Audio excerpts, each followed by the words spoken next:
नमस्कार। मैं आज आपको मंगलवार हनुमान जी की कहानी सुनाने जा रही हूँ। मान्यता है कि हनुमान जी का जन्म मंगलवार को हुआ था। इस कारण मंगलवार के दिन इनकी विशेष पूजा अर्चना की जाती है। अगर आपने मेरे चैनल को सब्सक्राइब नहीं किया है तो अभी मेरे चैनल को सब्सक्राइब करें। एक समय की बात है, एक पंडित जी रामायण की कथा सुना रहे थे। सभी भक्त आते और आनंद के साथ जाते। पंडित जी का नियम था, रोज़ कथा करते उससे पहले कहते, आइए हनुमत जी विराजिए, और हनुमान जी को याद करते और फिर कथा करते थे। एक वकील साहब रोज़ कथा सुनने आते। वकील साहब बड़े भक्ति भाव से रामायण कथा सुनते। एक दिन वकील साहब जी कहने लगे कि महाराज जी, आप रोज़ आइए हनुमत जी विराजिए कहते हैं, तो क्या हनुमत जी सचमुच आते हैं? तब पंडित जी ने कहा, यह मेरा मत है कि जहाँ रामायण होती हो वहाँ हनुमान जी अवश्य पधारते हैं। तब वकील साहब ने कहा, महाराज, अगर हनुमान जी यहाँ आते हैं तो आपको साबित करके दिखाना चाहिए।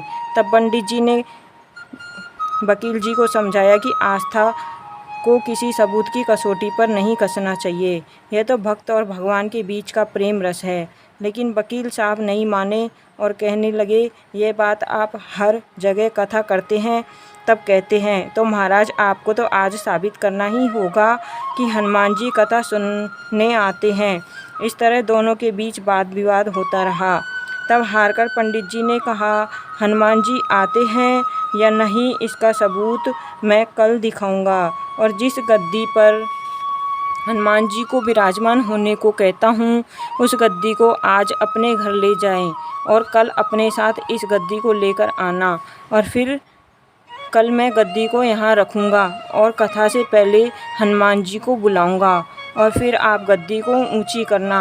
अगर गद्दी ऊंची उठ जाती है तो समझना हनुमान जी नहीं आते हैं, और नहीं उठती है तो हनुमान जी आते हैं। और वकील इस बात के लिए राजी हो गया। तब पंडित जी ने कहा, हम दोनों में से जो हारेगा उसका निर्णय भी कर लें, यह तो सत्य की परीक्षा है। तब वकील साहब बोले, अगर मैं गद्दी ना उठा सका तो वकालत छोड़ दूंगा और आपसे दीक्षा ले लूँगा। अगर आप पराजित हो गए तो आप क्या करेंगे? तब पंडित जी ने कहा, मैं कथा वाचन छोड़ के आपके ऑफिस का चपरासी बन जाऊंगा। अगले दिन कथा पंडाल में भारी भीड़ हुई। जो लोग रोज़ कथा नहीं सुनने आते थे वो भी भक्ति और प्रेम के विश्वास की परीक्षा देखने आए। मंदिर में काफ़ी भीड़ हो गई। पंडाल पूरा भर गया। तब गद्दी रखी गई। पंडित जी ने सजल नेत्रों से मंगलाचरण किया और फिर बोले, आइए हनुमत जी विराजिए। और ऐसा बोलते ही पंडित जी की आंखों में आंसू आ गए और पंडित जी मन ही मन बोले, प्रभु, आज मेरा प्रश्न नहीं अपितु रघुकुल रीति का सवाल है। मैं तो एक साधारण मनुष्य हूँ, मेरी भक्ति और आस्था की लाज रखना। और फिर वकील साहब को निमंत्रण दिया गया, आइए और गद्दी ऊंची कीजिए। वकील साहब खड़े हुए और गद्दी उठाने के लिए हाथ बढ़ाया, पर गद्दी को स्पर्श भी ना कर सके।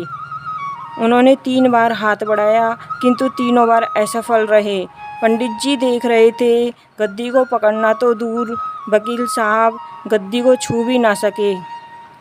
तब वकील साहब पसीने से तरबतर हो गए और हारकर पंडित जी के चरणों में गिर पड़े और बोले, महाराज, पता नहीं क्यों मेरे हाथ गद्दी तक पहुँच ही नहीं पा रहे हैं, अतः मैं अपनी हार स्वीकार करता हूँ।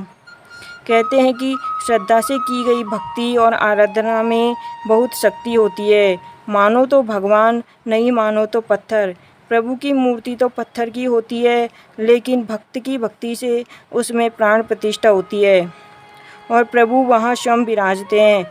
जैसे हनुमान जी ने पंडित जी की लाज रखी, वैसे सबकी रखना। तो प्रेम से बोलो, हनुमान जी महाराज की जय। भगवान आपकी सभी मनोकामनाएं पूरी करें।